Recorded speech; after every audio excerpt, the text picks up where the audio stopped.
In August this year, the United States Air Force led the largest non-combatant evacuation operation, or the NEO, in U.S. history. In 17 days, the Department of Defense evacuated approximately 120,000 people, including 6,000 Americans. The last American C-17 took off from the Hamid Karzai International Airport on August 30th. And only then did a senior Air Force officer send out his last two words of the deployment, that is, mission complete.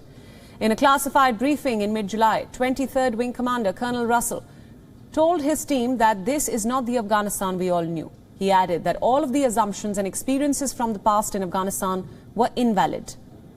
The initial order to launch final operations from Secretary of Defense Lloyd Austin were received on July 16th. The following day, the State Department announced Operation Allies Refuge.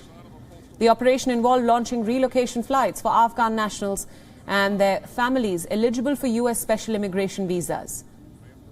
Then on July 20th, within 96 hours of the orders and preparations, the first chalk arrived at the Hamid Karzai International Airport in Kabul.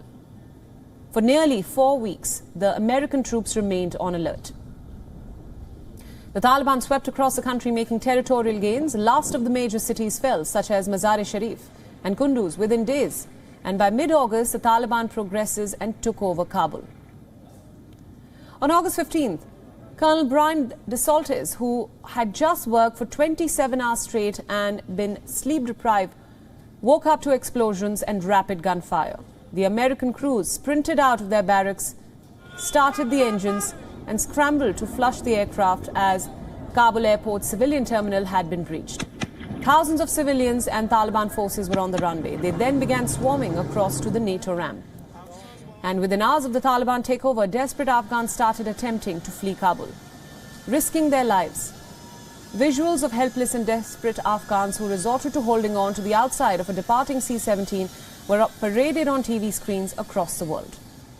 The U.S. Air Force said that less than a minute later, took more aircraft that took off on a sliver of remaining runway.